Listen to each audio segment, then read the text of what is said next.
Today is June 23rd, 2009.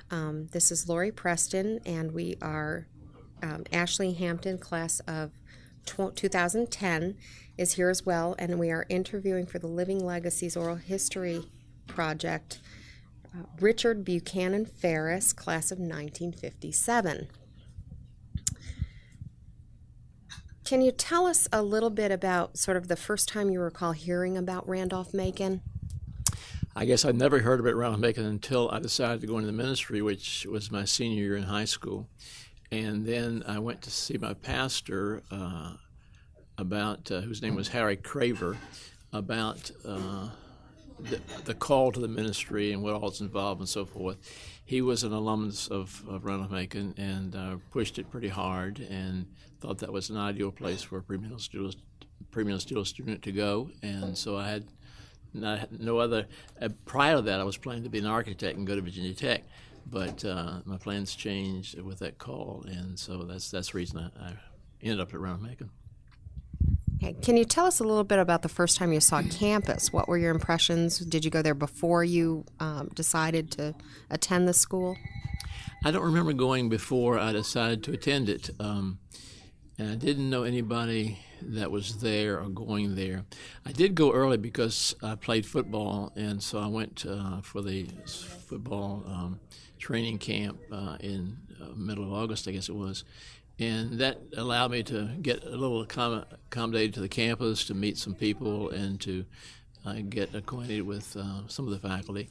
So I thought that was a big step up. By the time my classmates came, the fish of 1957, I sort of knew my way around, and that was a big help. Can you tell us about some of the people you met when you first got to campus?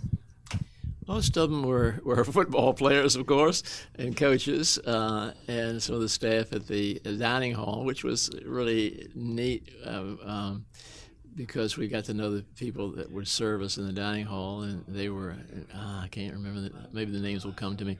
And then I guess went to church, and at that time, George Orser was the minister of the church and chaplain of the college. And we were meeting in the old chapel upstairs, and so that was I got acquainted with some of the people in the community through the church, but nobody jumps out as being who I should know right away or anything else. But and through the year, first year, I became close to some of the people in my class, and it remained so throughout my career there. Can you tell us about some of the faculty members who had an influence on you, some of the classes that you took? I majored in English, and I have always appreciated that major in terms of the ministry. I found it was a very good major to be a clergy person because of sermon preparation and research and so forth. I majored under Richard Hasker, who was at that time a very tough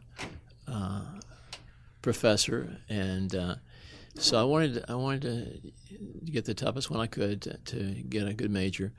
And Dr. Wood came there my last year, and Dr. McElwain was there as an English professor, and Dr. Webb. Stanford Webb, who is one of the great characters of Randolph-Macon history. I'm sure you've heard that before. But he had a great Shakespeare class and others that we took from him. So they were the ones that, in my major field, that really stood out. And Dr. Panel I had for Bible, as well as George Terry, who was a Bible professor. And I think I had first semester with Terry and second semester with Panel. And Schuyler Miller was in, I had him for astronomy, I think it was. I had him in geology. And I had Simpson for astronomy, T. McNider Simpson. And both those classes were really good.